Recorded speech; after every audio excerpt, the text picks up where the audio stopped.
Sabaha everybody and welcome back to the channel. Today I want to talk to you guys about the CaMixer. It's a mini preamp available for basically our DSLR camera. It's small enough to fit on top of our camera, runs an XLR microphone, dual microphone setup at the top. It still has even a cold true to be able to mount things on top of it. I want to say thank you very much to Saramonic for allowing me to check out the CaMixer, but let's not waste any time. Let me show you why this is very good for your camera setup.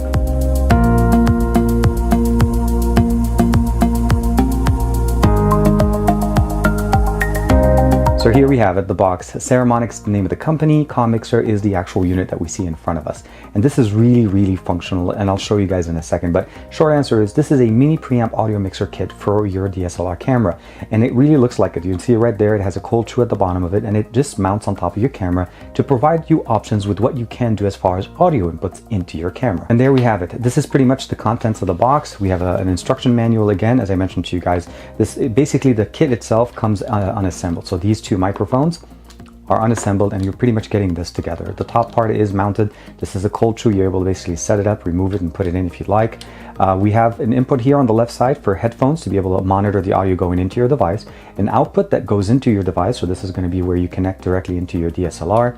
On the right side we have a mini XLR that uses this mini to standard XLR adapter that we just basically align the little clips and it mounts directly, and then at this point you'll have a mono XLR input for your microphone. So you can use a standard regular size microphone. Even if you need phantom power, this will also work with it, as we also have plus 48 volts on the left here to be able to power it. The battery, well, the entire thing is basically powered by one 9-volt battery that you need to provide yourself. It is not included in the box, but the short answer is once you have that in there, you're pretty much set, and it does last quite a bit. The screws on the back, nothing's pretty much special there. We do have a cold true on the top to add additional things. And then you'll notice here we have input 1 and input 2, and that's for these guys, these little microphones. Now they are stereo plugs at the top, so plug one in here and then one in here. And for general purpose, whenever you're using it and let's say your subject is in front of you, you see you're behind the camera, you're pretty much just going to have it pointed out. There's nothing in here for basically monitoring, so that's basically the other side.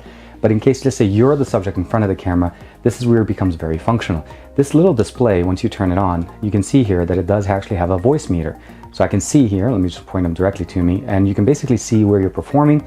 You can reduce the audio, you can talk as low as you want, or if your volume is very low, you can bump it up all the way so that you can get the audio that you need. At this point, obviously, it's too much, and you do need to figure out a kind of a balance between the output from here and the input on your camera to test out your volume levels. Other than that, you can either monitor the recording or the playback audio, or if you just leave it on, that's pretty much normal. If you're using a phantom power microphone, turn it on here, and you're pretty much set. These two cables are just going to be depending on your camera setup, whatever you're needing. For the most part, I usually pretty much use this. The 3-prong connector I connected at the top on the output, and the 2-prong connector I connect to the input into my DSLR. Now for this one, I'm using my A7 III. All I need to do here is just turn it over. I use the microphone input, and since I'm going to be in front of the camera most of the time doing this demo for you guys, I'm just going to put it down, face it to me, tighten it up right there, and we're pretty much set. All I have to do is turn on the microphone, turn on the audio, and let's go ahead and switch over to this camera. Okay, so first off, we're going to start off with a baseline. This is the built-in microphone to the A7 III. It's not going to sound too bad, but I'm pretty sure I'm going to have to bump up the volume on this a lot for us to even be able to hear it. So again, this is just the baseline, and we're going to start going through different examples of what this system can do with the A7 III once we plug it in. What you just heard was the microphone audio coming straight from the A7 III. It's not bad, it's just not really usable for whenever you're producing content.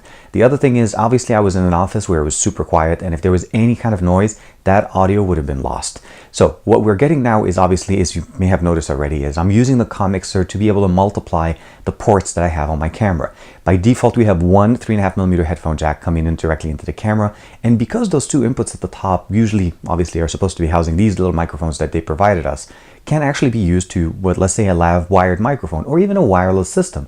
As long as the output from the system into your camera is a 3.5mm headphone jack, you now have two as opposed to where you had one. Here's another quick example of the CaMixer using a boom mic. I plugged it into one of the inputs. It's going to convert it and make it into a stereo input into my camera. But not only that, I still have the additional input and the XLR option to be able to hook up 2 additional options. And because we're using the preamp that's built into it, I'm able to actually increase the volume on the input before getting it into the camera, so we don't have to worry about anything. I went ahead and used the microphone XLR input to the right. Now I'm not plugging in any of the other audio options here.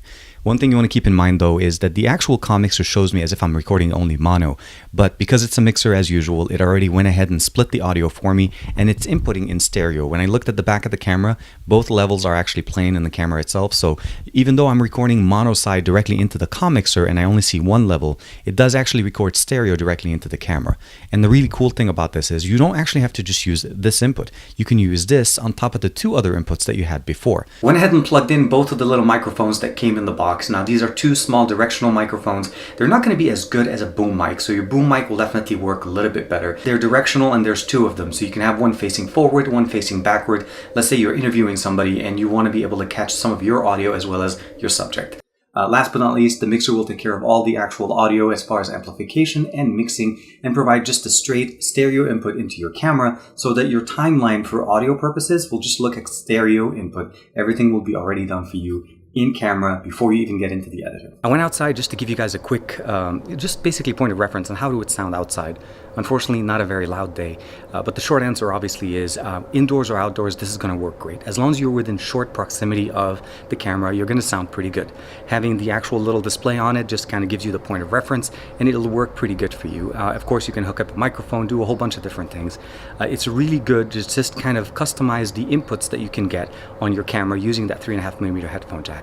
And it just gives you so much more options to actually even just monitor the audio before it even goes into your camera.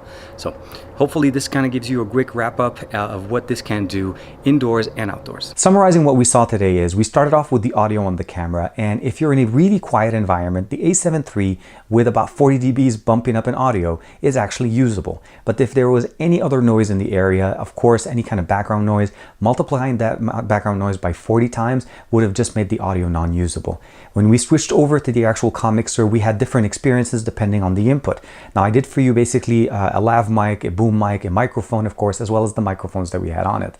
But overall, the best experience I got out of all of those options was the actual subject isolation options, which means is the lav mic, which we can use up to 2 of those, or even the microphone using the XLR, as whenever I was able to get the microphone closest to me, the background noise just basically kind of died out. Of course, everything was being transferred in stereo into your camera and it worked great. The 2 little microphones that came with it, they do work great, and I think they work great in outdoors environment because there was that little bit of a hiss in the background, and if you're outdoors, you're probably not going to hear that, and it's just going to get drowned out in the background noise. So overall, I think the overall mixer works great. It amplifies your audio correctly. You're able to fine tune it to the level that you need it, and it will input stereo audio to your camera. And of course, keep in mind, this is the camera system or the setup for the CaMixer that works with DSLRs. They have one for smartphones that uses the same hardware, but it has actually the complementing hardware to support a smartphone as well. So overall, really nice. I want to say thank you very much to Saramonic for allowing me to check out the CaMixer and share with you guys my experience. Let me know in the comments below, what do you guys think of the CaMixer? Is this something that you could use with either your smartphone or your DSLR to be able to produce basically the best sounding content that you can do on your camera? This is TK. I'll see you guys in the next video.